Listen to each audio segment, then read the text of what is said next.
அனைவருக்கும் வணக்கம். உண்மையா எனக்கு ஒரு மாரி ஃபங்காகி இருக்கேன். என்ன பேசணுன்னே தெரில. ஏன்னா சிவா சார் சொன்ன மாரி தான் நாங்க 4ஆம் தேதி 5ஆம் தேதி காலைல கோயம்புத்தூர்ல கிளம்பி, இன்னைக்கு காலைல தான் திரும்பி வந்தோம். ஜெட் லேக் மாரி இல்ல ட்ரெயின்ல என்னமோ ஒரு மாரி இப்படி ஃபங்காகி தான் இருக்கு. பட் ஆனா ஒரு ரொம்ப நிறைவாகவும், மகிழ்ச்சியாவும் இருக்கும். நான் கேபிள் சங்கர் சார் ஏன் பேசணும்னு சொன்னா, இவர் தான் முதல்ல ஃபோன் பண்ணி 4ஆம் தேதி சாயங்காலம் இவ்வளோ கலெக்ஷனு 5 இது ஆகுமா இல்லையான்னு பெட் வச்சார் என்கிட்ட. அவர் சொன்னதை விட அதிகமாச்சு. அப்புறம் 6ஆம் தேதி அதோட 3 மடங்கு ஆகும்னாரு. எனக்கு புரியவே இல்லை எப்படி இப்படி ஏன்னா நான் முதல் தடவை எனக்கு இந்த மாதிரி ரெட்டிப்பு, அதுக்கப்புறம் டபுள் அந்த மாதிரி அதெல்லாம் ஃபஸ்ட் டைம்னால ஜட்ஜ் பண்ண முடியல. அதே மாதிரி தான் நம்ம கமலா தியேட்டர் சார். அவர் ஃபஸ்ட் ஷோ முடிஞ்சோன்னே சொன்னார், இந்த படம் பெரிய ஹிட் சார் அப்படின்னு சொல்லி.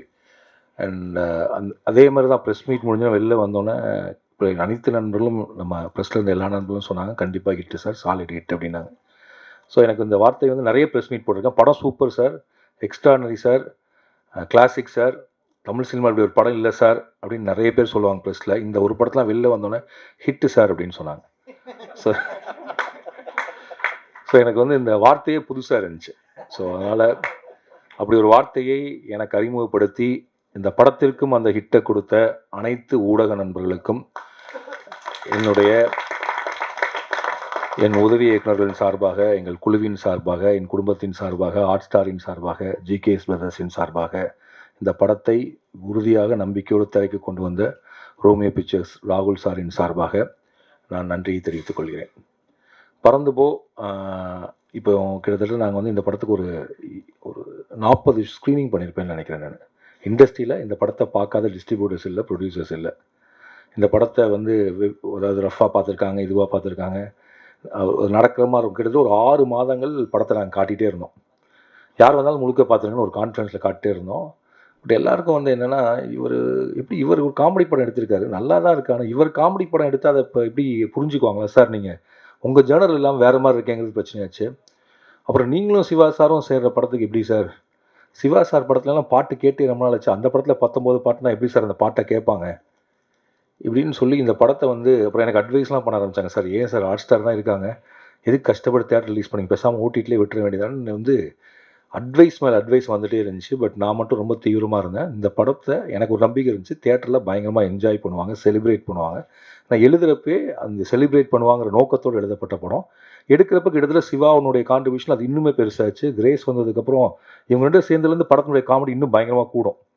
ஆக்சுவலாக நிறைய பேர் சொன்னாங்க, இவங்களை ஃபஸ்ட் ஹாஃப்லேயே சேர்த்துருந்தா இன்னுமே அதிகமாக செஞ்சுருப்போம், அடுத்த படத்தை பார்ட் 2 தொடங்கினா முதல்ல இவங்க 2 பேர்த்துலேருந்தே தொடங்க அப்படின்லாம் அட்வைஸ் வந்துகிட்டே இருந்துச்சு. ஸோ அப்படி இருக்கப்போ கிட்டத்தட்ட இந்த படத்தை நான் சரி திரையரங்கு கொண்டு வர முடியாமல் போயிடுமோங்கிறப்ப என்னுடைய உதவி இயக்குனர் ராம்சங்கு அவர் தான் ராம்சங்கு வாட. ஸோ இவரதோடைய நண்பர்கள் தான் ஜிகேஎஸ் பிரதர்ஸ், அவங்க ஊர். அவர் சொன்னார், சார் போயிட்டான் ஸோ இவனுக்கு என்னென்னா இந்த படம் திரைக்கு வந்தே ஆகணும்னு என்னை விட அப்போ அவங்க வீட்டுக்கு கூட்டு போய் படத்தை இவர் தான் போட்டு காட்டினா அவங்க ஓகேன்னு சொல்லிட்டாருன்னு சொன்னாங்க. எனக்கு என்ன பயனா, சினிமா ரொம்ப தெரிஞ்சவங்களோட போகிறப்பங்களுக்கு ஒரு வசதி இருக்குது. என்னென்னா அவங்களுக்கு இந்த சினிமாவுடைய தொழில் தெரியும். ஒரு வேளை நாளைக்கு ஏதாவது சிக்கல் இருந்தால் கூட புரிஞ்சுக்குவாங்க. ஒரு சினிமா தெரியாத ஒரு நபர் வர்றப்ப நமக்கு ரெஸ்பான்சிபிலிட்டி இன்னும் அதிகமாக கூடுது. இப்போ நான் சார்கிட்ட தான் கேட்டேன், சார் நீங்கள் 100% உறுதியாக இருக்கீங்களா? இதில் வெற்றி அடைவதற்கு எவ்வளோ வாய்ப்பு இருக்கோ தோல்வி அடைவதற்கு வாய்ப்பு இருக்குது. ஏன்னா சினிமாங்கிறது நம்ப முடியாத ஒரு கேம் தான். இப்படின்னு நடக்கலாம், அப்படின்னு நடக்கலாம். அன்னைக்கு ப்ரெஷ் ஷோவில் நல்ல வேலை ரிலாக்ஸாக இருந்தாங்க, சிரிச்சாங்க, ஒர்க் அவுட் ஆகிடுச்சு. ஒரு வேளை அன்றைக்கி 3 படம் இருந்து 4வது படமாக இதை பார்த்துருந்தா நடக்காமல் கூட போயிருந்தாங்களா இல்லையா? ஏன்னா அவங்க காலையில் இப்போ இது முடிஞ்சோன்னு அடுத்து ஒரு படம் பார்க்கணும். ஸோ அதுக்கப்புறம் ஒரு படம் இருக்குது. இந்த ஸ்ட்ரெஸ்ஸுக்கு இதுக்கு நடுவில் நாங்கள் ஆடியோ லான்ச் வேறு நடத்திட்டே இருக்கோம். ஏன்னா வேறு வழியில் எனக்கு யூடியூப்பில் எவ்வளோ நேரம் போதுங்கிற மாதிரி வேறு ஆயிடுச்சு இல்லை கண்டென்ட், ஏன்னா ஒரு படத்தை ப்ரொமோட் பண்ணுறது. அதனால் நல்ல வேலை அன்றைக்கி பார்த்தவர்கள் எல்லோரும் மன அமைதியோடு அப்போ நான் கண்டுபிடிச்சேன், இனிமேல் ப்ரிவியூ ஷோ போனால் அதான் டைமு, லஞ்சை போட்டோம் 3 o'clock. ஒரு வேளை 6, 7 கொஞ்சம் டஃப் ஆயிடும். அதனால் அன்றைக்கி அந்த ப்ரெஷ் ஷோ தான் சார் எல்லாத்தையுமே படத்தை மாற்றிச்சு. அதுக்கு முன்னாடி வரைக்கும் நான் சொல்கிறேன், நாங்கள் முதல்ல இந்த க்ரஷ் சாங் ரிலீஸ் பண்ணோம். அப்போ நான் நினச்சேன் ஒரு குறைஞ்சபட்சம் ஒரு 3 லட்சம் பேர் தமிழ்நாட்டில் பார்ப்பாங்க. 30,000 தாண்டல. ஒரு 24 hours ஆச்சு. எனக்கு புரியவே இல்லை. கீழே வேறு யுவன் ஃபேன்ஸ்லாம் நாங்கள் எடுத்துகிட்டே இருக்கோம், அவ்வளோ கெட்ட வார்த்தைகள் திட்டிகிட்டே இருக்காங்க. என்னடா இது, இப்போது யுவன் ஃபேன்ஸும் கோவிக்கிறாங்க, பாட்டும் பார்க்க வர மாட்டேங்கிறாங்கன்னா. அப்போ தான் திங் மியூசிக் சொல்கிறாங்க, சார் சந்தோஷ் தயானி புது மியூசிக் டைரக்டர் இருந்தாலும் இல்லைப்பா, இதுக்கு முன்னாடி பாட்டலாம் மெதுவாக தான் சார் வரும். அது எவ்வளோ மெதுவானா எனக்கு படம் ரிலீஸ் ஆனதுக்கப்புறம் என்னமோன்னு பயமாயிடுச்சு. ஏன்னா அது கரெக்டாக நம்ம 24 days முன்னாடி தான் ரிலீஸ் பண்ணுறோம். சரி அப்போ என்ன பண்ணலாம் அப்படின்னோடனே மாரிஸ்ராஜ் ஐடியா சொன்னால் ஒரு ப்ரெஸ் மீட் வச்சு ஏதாவது ஒரு டீசர் ரிலீஸ் பண்ணுங்கள். ப்ரெஸ்லாம் சொன்னால் தான் அந்த படம் வருங்கிற தகவல் போகும். ஏன்னா எல்லோரும் 7 கடல் 7 மலை வரும்னு நினச்சிட்டு இருக்கப்ப திடீர்னு பறந்து போன ஒரு படம் வருங்கிற தகவலே போய் சேரல, எப்படி பார்க்க வருவாங்க அப்படின்னு சொல்லி ப்ரெஸ் மீட் வச்சு எல்லாம் நல்லா போயிட்டு இருந்துச்சு. ப்ரெஸ் மீட் பாதியிலே ஒரு தகவல் வந்துச்சு, குஜராத்தில் ஒரு ஃப்ளைட்டே பறந்து போய் பில்டிங்கில் மோதிடுச்சுன்னு. ரொம்ப அதே டைம் நம்ம இங்கே உள்ளுக்குள்ளே இருந்தோம் தெரில, பட் வருத்தத்துக்குரிய விஷயம் தான். என்னென்னா அப்போ தான் மீடியாவில் பறந்து போ படத்தை பற்றியான தகவல்கள் வெளியில் வந்துட்டு இருந்துச்சு. அப்போ நாங்கள் ரிலீஸ் பண்ண வேண்டிய அந்த டீசரையுமே அந்த சாங்கையுமே அன்றைக்கி தள்ளி வச்சிட்டோம், ஏன்னா அதுக்கு மேலே இது பண்ண முடியாது. ஸோ அப்போ என்ன நடந்துச்சு, திரும்பவும் நம்ம ப்ரெஸ் மீட் நடக்கும், தகவல் போகும், அதுக்கப்புறம் டீசர் வெளியிட்டால் எல்லாம் தெரியும்னு பார்த்தா அது வேரிஸ் அன்பா அந்த டீசராக பாட்டா இது வெளியிட்டோம், இல்லை சித்தார்த் சாங் நினைக்கிறேன். ஸோ அந்த சாங்கும் அதே மாதிரி ஒரு திங்கக்கிழமை சாயங்காலம் போட்டோம். திங் மியூசிக் சொன்னாங்க, சார் வெள்ளிக்கிழமை சாயங்காலம் போடாதீங்க, உங்கள் பாட்டு தாங்காது. நாங்கள் இருந்தாலும் அன்றைக்கி வெள்ளிக்கிழமை ஏதோ நல்ல நாள் எல்லாம் சொல்லிட்டாங்கன்னு போட்டோம். தாங்களே அடுத்து திங்கக்கிழமை வருது, இது முடிஞ்சால் அதுக்கப்புறம் இப்போ இதுக்கப்புறம் சரி என்ன தான் பண்ணலாம், இந்த இதுவுமே ஒரு கிக் ஸ்டார்ட்டே வரமாட்டேங்குது. இந்த பறந்து போன ஒரு படத்தை உலகத்துக்கு எப்படி சொல்கிறது, சரி இப்போ டீசர் பண்ணுவோம் அப்படின்னு டீசர் பண்ணுவோம். ட்ரெய்லருக்கு முன்னாடி ஒரு டீசர் பண்ணுவோம். வேரிஸ் அன்பு அண்ட் நம்ம டிராகன் படத்தோட எடிட்டர் பிரதீப் ஈராகு எக்ஸ்ட்ரானரியாக பண்ணி கொடுத்தாரு. எனக்கு அவருடைய அந்த எடிட்டிங் ஸ்டைலும் அந்த இதுவும் பயங்கரமாக பிடிச்சிது. ஸோ அவர் தான் அந்த டீசர் பண்ணி கொடுத்தாரு. டீசர் பண்ணோம், ஓகே. டீசர் பெருசாக ஹிட்லாம் அடிக்கல, ஒரு 3 லட்சம் பேர்த்துக்கிட்ட ஆர்கானிக்காக போச்சு. சரி படம் கொஞ்சம் பேர் தெரிய ஆரம்பிச்சிருக்கு இப்படிங்கிறப்ப அப்படியே யோசிச்சிட்டே இருக்கப்போ சுரேஷ் சந்திரா சார் தான் சொன்னார், சார் நீங்கள் இன்டர்வியூ கொடுங்க, 5 வருஷமாச்சு இன்டர்வியூ கொடுக்காமல் இந்த படம் வருதுங்கிறது தெரியவே தெரியாது. எனக்கு உண்மையாக இன்டர்வியூவில் என்ன பேசணுன்னே தெரில, படத்தில் இருக்கிறத பேசுகிறதா என்ன பேசுறதுன்னு தெரில. அப்போ சொன்னார், நீங்கள் நான் ஒன்றும் இல்லை சார், உங்களுக்கு ஒரு 10 இன்டர்வியூ செலக்ட் பண்ணுறேன், அதில் மட்டும் கொடுங்க, ஏன்னா அவங்களை ரொம்ப நாள் கேட்டிருக்காங்கன்னு சொன்னார். அந்த இன்டர்வியூவில் போய் நான் பேச ஆரம்பித்தேன். உண்மையாகவே நான் என்ன பேச ஆரம்பித்தேன் என்ன முடிச்சேன்னு ஞாபகம் இல்லாத அளவுக்கு ஒரே நாளில் 4 இன்டர்வியூ 5 இன்டர்வியூ. நம்ம கரெக்டாக சொல்கிறோமா என்ன நான் வந்து ஆனால் இன்ஸ்டிங்க்டாக ஒரு கேள்வி கேட்குறாங்க, அதுக்கு பதில் சொல்கிறோம். அது முடிஞ்ச அளவுக்கு நம்மளுக்கு என்ன தோணுதோ சொல்லுவோங்கிறது மட்டும் வச்சேன். நல்ல வேலையாக அந்த இன்டர்வியூ மூலிமா நிறைய பேர்த்துக்கு இன்னும் இந்த இயக்குனர் ராம் உயிரோடு இருக்கான்னு தெரிஞ்சது போல இருக்குது. அண்ட் அது மூலிமா பறந்து போக தெரிஞ்சுது. அப்போ தான் நாங்கள் ட்ரெய்லர் லான்ச் பண்ணோம். இந்த ட்ரெய்லர் மாதிரி ஒரு மாதிரி அந்த ட்ரெய்லருமே ஒரு நாட் அ ரெகுலர் ட்ரெய்லர், இந்த படத்தோட தன்மை என்னவோ அது இருக்குன்னு தான் நாங்கள் நினச்சோம். அப்புறம் எல்லாத்துக்கும் முத்தாய்ப்பாக வந்தது அந்த ப்ரெஸ் ஷோ. அந்த ப்ரெஸ் ஷோ முடிஞ்சு நீங்கள் வெளியில் சொன்ன அந்த வார்த்தைகள் இது எல்லாமே தியேட்டர் ஓனர்ஸ்க்கு டிஸ்ட்ரிபியூட்டர்ஸ்க்கு ஒரு பெரிய நம்பிக்கை கொடுத்து ஷோ கொடுக்கலாங்கிற ஒரு இடத்த கொடுத்து, பார்வையாளர்களுக்கு கொடுக்குறது ஒன்று, ஆனால் டிஸ்ட்ரிபியூட்டர் எக்ஸிபியூட்டர்ஸ்க்கு ஒரு கான்ஃபிடன்ஸ் இருக்குல்ல. ஸோ அப்போ உங்களுடைய வார்த்தைக்கு அவ்வளோ பலம் இருக்குது. நீங்கள் என்ன சொன்னீங்களோ அதே தான் நான் தூத்துக்குடியிலையும் பார்த்தேன். நான் நினச்சிருந்தேன் தூத்துக்குடியெலாம் சி சென்டர் பி சென்டர்லாம் வச்சுருக்கோன்னு பார்த்தா கோயம்புத்தூரில் எதுக்கு சிரித்தாங்களோ அதுக்கு தான் தூத்துக்குடியிலையும் சிரிக்கிறாங்க. கோயம்புத்தூரில் இந்த படத்தை பார்த்து என்ன கேள்வி கேட்டாங்களோ அதே தான் தூத்துக்குடியிலையும் கேள்வி கேட்டாங்க. திரையரங்களும் மல்டிப்ளெக்ஸ் ஆகிடுச்சு. படம் பார்க்குற மக்கள், தமிழ் சினிமா மக்கள் உடைய பார்வை ரசனை வந்து நம்ம தான் ரொம்ப இது புரியுமா புரியாதா, இவங்களுக்கு தெரியுமா தெரியாதுன்னு யோசிச்சுட்ருக்கோம். ஆனால் அவங்க வந்து அப்படி செலிப்ரேட் பண்ணுறாங்க. அண்ட் உண்மையை சொல்கிறப்ப ரொம்ப ஈஸியாக புரிஞ்சுக்கிறாங்க. காம்ப்ளிகேஷனே இல்லை. அவங்க யாருமே என்கிட்ட ஏன் இதில் 3 ஆக்ட் இல்லை, இதில் கதை என்னெல்லாம் கேட்கல. ஒரு பையன் எழுந்திரிச்சு சொன்னான், அவன் பேர் விஷால் நினைக்கிறேன், தூத்துக்குள்ள. Uncle thank you. எதுக்குடா தேங்க்ஸ், எங்கள் எக்ஸ்பெக்டேஷன் என்னென்னு சொல்லிட்டீங்க அப்படின்னா. அவன் ஒரு லைனில் கதையை சொல்கிறான், எங்கள் சின்ன பையன் எங்கள் எக்ஸ்பெக்டேஷன் என்னென்னு சொல்லிட்டீங்க. இதுவே எனக்கே இப்படி ஒரு லாக் லைன் இருக்குது தெரியாது. ஸோ அவ்வளோ சுலபமாக ஒரு படத்தை வந்து புரிஞ்சிக்கக்கூடிய அளவுக்கு அவ்வளோ லகுவாக இருக்காங்க. அப்போ வந்து அந்த தேட்டர் விசிட்டில் எனக்கு என்ன பயங்கரமான இதான் ஃபஸ்ட் டைம் நான் தேட்டர் விசிட் போகிறேன். போகிறப்ப எனக்கு எப்போதுமே என் படத்தை உள்ளுக்குள்ளே பார்க்குற ஒரு பயம் இருக்கும். இந்த சைலன்ஸ் நிறைய இருக்கும், அதை கத்திடுவாங்க. இந்த தடவை வந்து கைத்தட்டல் விழுந்துட்டே இருந்தாலும் கொஞ்சம் பயம் கம்மியாக இருந்துச்சு. அப்போ நான் வெளில தான் இருந்தேன். சிவா சார் தான் உள்ளுக்கு போய் பார்த்துட்டு வந்து சொல்லிட்டே இருப்பார். ஸோ அப்போ அந்த என்னால் வந்து இன்றைக்கி இருக்கக்கூடிய ஒரு 8 வயது பையனோடு தொடர்பு கொள்ள முடியுது அப்படிங்கிறப்ப எனக்கு ரொம்ப சந்தோஷமாக இருந்துச்சு. ஒரு இன்றைக்கி இருக்கக்கூடிய ஒரு சமகால, ஏன்னா என்னோடய படத்தில் எப்போதுமே பிரச்சனை கட்டுரை தமிழ் எடுக்கிறப்போ அன்றைக்கி இருக்கிற ரிவ்யூஸ் புரியவே புரியாது. ஏன்னா நம்ம அன்றைக்கி 2007 எடுத்திருப்போம். 2007 என்ன நடக்குதுங்கிறதுலேருந்து ஒரு படம் பண்ணியிருப்போம். இந்த கதை 2025 இருக்கக்கூடிய குழந்தைகளை பற்றியான படமே தவிர நம்ம பார்த்த குழந்தைகளை பற்றியான படமோ நம்ம அப்சர்வ் பண்ணுறக்கூடிய குழந்தைகளை பற்றிய படமோ இல்லைன்னு நான் நினைக்கிறேன். அவங்களுக்கு கிட்டத்தட்ட அந்த மனதுக்குள்ளே இருந்து அதுக்கப்புறம் இந்த படம் தொடங்குறப்ப ஹாட் ஸ்டார் வந்து டிஸ்னி ஹாட் ஸ்டார். அப்போ வந்து டிஸ்னி ஹாட் ஸ்டார் கூட வரல இல்லை சார், ஹாட் ஸ்டாரே வரல. நான் உங்களை சந்திக்கிறப்ப நீங்கள் விஜய் டிவியில் இருந்தீங்க. நம்ம ஸ்டெர்லிங் ரோடு மாடியில் எழுத்தாளர் நரன் என்னோடய க்ளோஸ் ஃப்ரெண்ட், அவர் தான் இந்த படத்தோட இபி வந்திருக்காருன்னு தெரில. அவர் தான் பிரதீப் சார்ட்டை வந்து சும்மா இன்ட்ரடியூஸ் பண்ணி வச்சார். அப்புறம் வந்து சும்மா பேச ஆரம்பித்தோம். அப்போ ஹாட் ஸ்டார் ஆரம்பிக்க போகிறதாகவோ அதில் ஒரு படம்லாம் ஆரம்பிப்பாங்கன்னோ தெரியவே தெரியாது. அப்புறம் லாக்டவுன் பீரியடில் ஹாட் ஸ்டார் ஸ்டார்ட் ஆகிடுச்சா சார் டியூரிங் தட் டைம். அப்போ ஒரு நாள் ஏதாவது கதை இருந்தால் சொல்லுங்கள், நான் கதை சொல்லிட்டே இருந்தேன். பட் அந்த கதை ஓகே மாதிரி அப்புறம் நான் வேண்டாமல் இப்படி தள்ளி போயிட்டே இருக்கேன். அப்புறம் ஒரு நாள் சொன்னார், நம்ம ஒரு ஜேர்னர் ஃபிக்ஸ் பண்ணுவோம், ஒரு ஹாப்பி ஃபிலிம் பண்ணுங்க அப்படின்னு சொன்னார். ஒரு நாள் அப்படி நீங்கள் சொல்ல நான் கதை சொல்லிட்டே இருந்திருப்பேன் சார். அந்த ஹாப்பி ஃபிலிம் பண்ணுங்கன்னு ஓகே இந்த ஏரியாவில் ஒரு கதை பண்ணுவோன்னு முடிவு பண்ணோம். அண்ட் ஃப்ரம் அது மட்டும் இல்லை, 7 கடல் 7 இப்போ ஒரு நண்பராகிட்டார். நண்பரானால் இவருடைய பெர்ஸ்பெக்டிவே வேறையாக இருக்கும். அவரோட தாட் ப்ராசஸ், ஒரு இதை வந்து எவ்வளோ பாசிட்டிவாக சொல்லலாம், எவ்வளோ பேர்கிட்ட எடுத்துகிட்டு போகலாங்கிறதுல வந்து அவருடைய அனுபவம் அதிகம். ஸோ அவருடைய கைடன்ஸ் இல்லாட்டி அவர் சொல்லக்கூடிய சில வார்த்தைகள் உங்களுக்கு பயங்கர ஹெல்ப்ஃபுல்லாக இருக்கும்.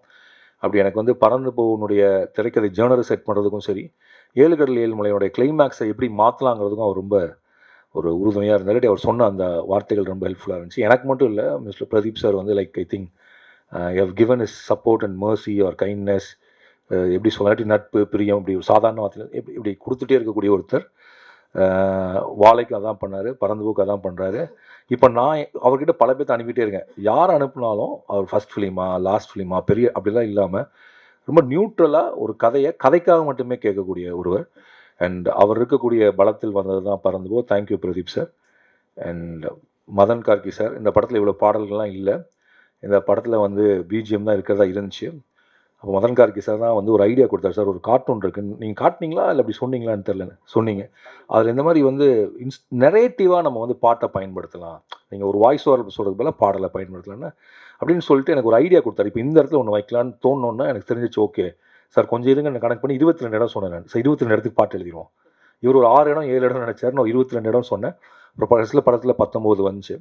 அப்போ இதை முடிவு பண்ணுறப்ப யுவன் சங்கர் ராஜா என்னோட பிரதர், அவர் தான் மியூசிக் டைரக்டர். பட் அப்போ அவர் வந்து துபாயில் இருந்தார், பெரிய படங்கள் போயிட்டுருக்கு.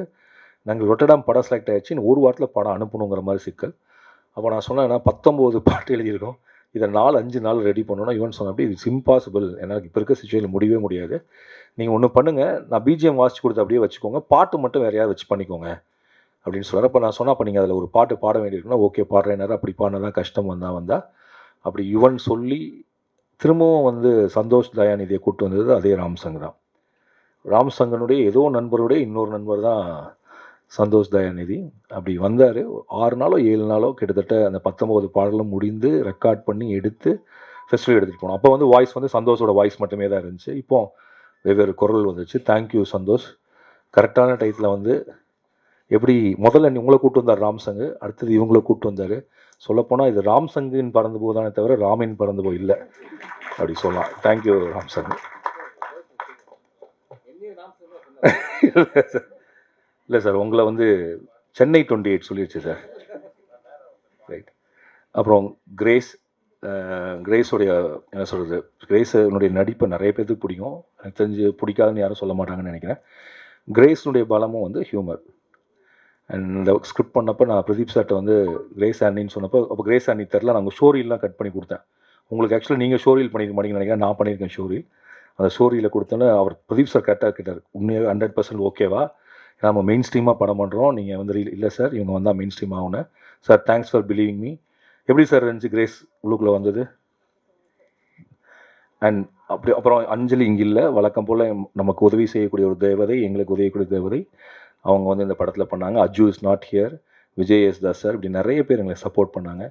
ஏகாம்பரம் சார் இங்கே இல்லை, and is my DOP for 7 கடல் 7 மலை என் பறந்து போ, ஹைலி கோஆப்ரேட்டிவ், அவரையும் நான் அந்த நேரத்தில் நன்றி சொல்ல நினைக்கிறேன். மதி அண்ட் அவன் அசோசியேட்னு சொல்கிறதா, கோடைரக்டர்னு சொல்கிறதா, எடிட்டர்னு சொல்கிறதா, படத்தில் எடிட்டர்னு கார்டு போட்டிருக்கோம். ஆனால் அவன் எல்லா வேலையும் பார்த்தான், ஸ்பாட்டில் கோடைரக்டராகவும் இருப்பான், எடிட்டும் பண்ணான், டப்பிங்கும் பார்த்துக்குவான்.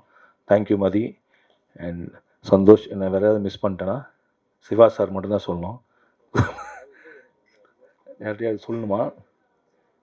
சிவா சார் சொன்ன மாதிரி சொல்கிறேன், கடைசி சொன்ன மாதிரி மித்துல் ரெயின். டாடா கொஞ்சம் ஸ்டேஜுக்கு வாங்க டாடா ப்ளீஸ். அவங்க அப்பா அவன் டாடான்னு தான் கூப்பிடுவான், நாங்களும் ஒரு டாடான்னு கூப்பிட ஆரம்பிச்சிட்டோம். இப்போ வரைக்கும் அவர் பேர் எனக்கு தெரியாது. ஆக்சுவலாக அவர் டாடாவே இருக்கலாம், அது நல்ல கரெக்டான பேர். வாங்க சார் ப்ளீஸ். இவர் ஒன்றும் அவருக்கு நடிக்கலாம் எதுவுமே சொல்லிக் கொடுக்கல, அவனுக்கு எதுவுமே டிக்டேட் பண்ணல, எதுவுமே பண்ணல. ஆனால் இவர்கிட்ட நான் ஒன்று கற்றுக்கிட்டது என்னென்னா, இவன் பிறந்ததுக்கப்புறம் இவர் பார்த்து ஐடி வேலையை விட்டுட்டு ஒரு ஈவெண்ட் மேனேஜ்மெண்ட் கம்பெனி ஸ்டார்ட் பண்ணிட்டார். என்னென்னா இவன் கூட பெரும்பாலும் நேரம் இருக்கணும், அதுக்கப்புறம் பகுதி நேரத்தில் அதில் இருந்துக்கலான்ட்டு. நான் நினச்சேன் ஒருவேளை பையனை நல்லா வளர்க்கணுங்கிறதுக்கு அப்படி வேலையை விட்டீங்க, அப்படியா சார்னு கேட்டேன். இல்லை சார், அவன் பண்ணுற ஒவ்வொன்றுமே ரசிக்கிற மாதிரி இருக்குது, அந்த மூமெண்ட்ஸை நான் மிஸ் பண்ணக்கூடாதுன்னு நினைக்கிறேன். அவன் வந்து எப்போ வந்து தடுக்கி விழுந்தாங்கிறதுல தொடங்கி எப்போ இப்போ மரம் மேலே ஏறுறான், எப்போ சைக்கிள் ஓட்டினா, எப்போ அவனுக்கு ஃபஸ்ட் க்ரஷ் வந்துச்சு, எப்போ ஃப்ளேம்ஸ் போட்டு பார்த்தா, இப்படி எல்லாத்தையுமே ரசிக்கிற ஒரு அப்பா. ஆக்சுவலாக பறந்து போக மாதிரி ஒரு அப்பா இருக்காங்களான்னு கேட்டாங்க, அந்த அப்பா இந்த அப்பா தான். அண்ட் தேங்க்யூ தாடா. நீங்கள் இல்லாமல், மேடம் இல்லாமல், அன்பு இல்லாமல் இந்த படம் மித்த யார் இல்லாமல் வேணாலும் நடந்துக்கலாம். ஆனால் இவனை நான் கண்டுபிடிக்கிறதுக்கு ரொம்ப நாள் போகிறான். ஒரு 6-7 மாதம் ஆச்சு. தேங்க்யூ அன்பு. இவன் கணத்தை நீங்கள் எவ்வளோ வேணாலும் கில்லாம், ரொம்ப சாஃப்டாக இருக்கும். அவனுக்கு வலிக்கவே வலிக்காது. வலிக்குது.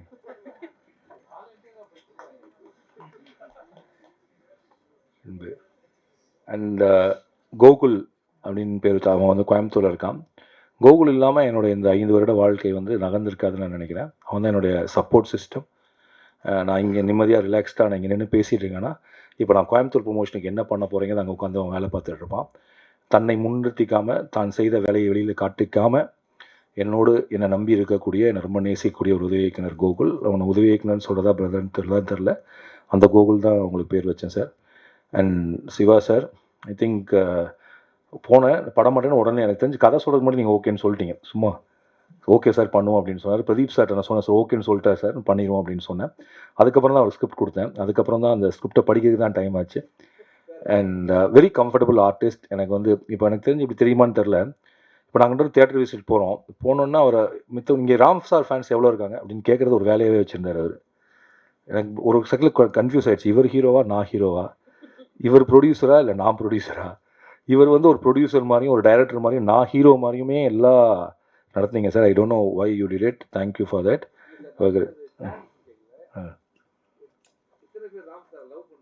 லவ் பண்ணுறீங்கன்னு கேட்டிங்க. ஏன்னா முதல்ல I love you Ram sir வந்தாலும் அது அப்படியே ஆகிடுச்சு.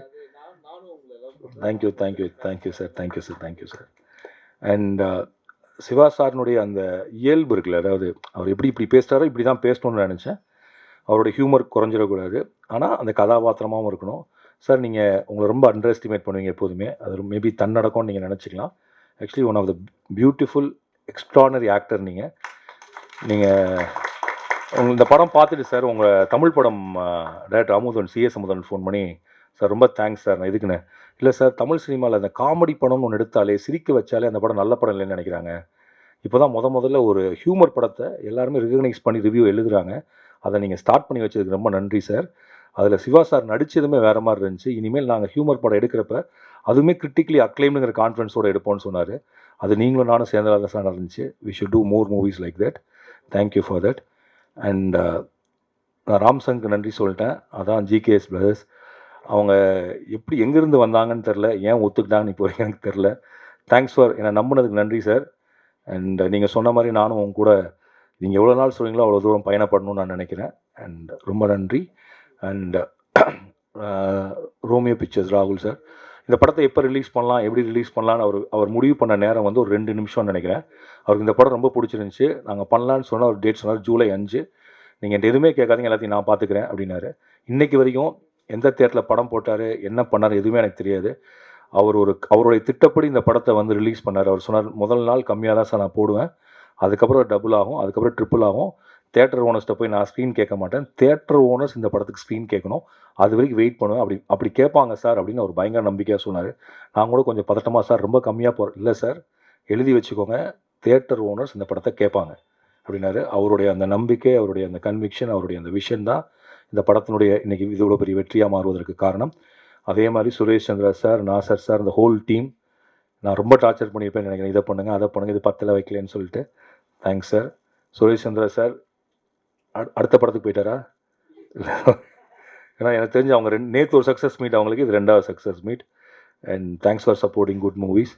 அண்ட் என்னுடைய ஆல் அசிஸ்டன்ட்ஸ், முதவன், சுந்தரேசன், ராம்சங்கு, சூர்யா, நிருப்பமா, அஞ்சனா, அவர் யாரோ ஒருத்தர் மறைஞ்சிக்கிறார் பின்னாடி, Prabhu, Karthi, Nitesh, very troublesome assistant. Okay, இல்லை ஐ லவ் யூடா. ஓகே, ஸோ இவங்க எல்லாருமே என் கூட இருக்கிறாங்க. ஏன்னா ஒரு டைரக்ஷன் டிபார்ட்மெண்ட் தான் ஒரு படம் தொடங்குவதற்கு முதல் நாள்லேருந்து, திரைக்கதை எழுதுவதற்கு முதல் நாள்லேருந்து, அந்த படம் ரிலீஸ் ஆகி இப்போது ஒரு சக்ஸஸ் மீட், தேங்க்ஸ் மீட்டில் வந்து பின்னாடி நின்று வேலை செஞ்சிட்ருக்காங்க. இன்னும் எங்களுக்கு வேலை முடியல. ஹாட் ஸ்டாருக்கு நாங்கள் டெலிவரி பண்ணோம். இப்போ நான் அந்த டிஏயில் தான் இருந்தேன். ஸோ அந்த வேலைகளையும் முடித்து இப்போ நான் சார் இப்போ வேலூர் வரீங்களா வரலையா? இப்போ அப்படியே கிளம்புறோம். ஓகே, அப்போ இப்போது நானும் கிரேஸ் வரீங்கள்ல, ஏன்னா இன்றைக்கி தான் இவங்க ஜாயின் பண்ணி நீ வர ஓகே. ஸோ நான், கிரேஸ் ஆண்டனி, மித்துல் ரயன் என்கிற அன்பு, நாங்கள் 3 பேரும் வேலூர் கிளம்பி போகிறோம். வேலூர்லேருந்து தருமபுரி, கிருஷ்ணகிரி, கோயம்புத்தூர், திருச்சி, தஞ்சாவூர். நாளான்னைக்கு வந்து நீங்கள் கோயம்புத்தூரில் ஜாயின் பண்ணிக்கோங்க. Thank you sir. Thank you sir. Thank you sir. அப்புறம்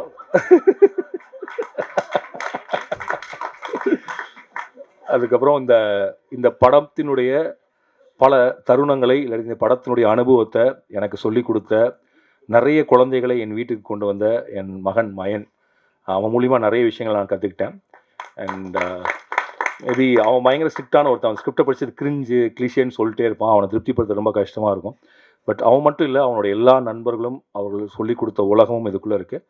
அதுக்கப்புறம் என்னை எப்போதுமே என்னை பாதுகாக்கிற போற்றுகிற என் மனைவியும் என் மகளும் என் அம்மாவும் அப்பாவும், அவர்களுக்கும் மிக்க நன்றி. அவர்கள் இல்லாமல் பறந்து போக மட்டுமல்ல எதுவும் நடந்திருக்கிறது. நன்றி, வணக்கம். சந்திப்போம்.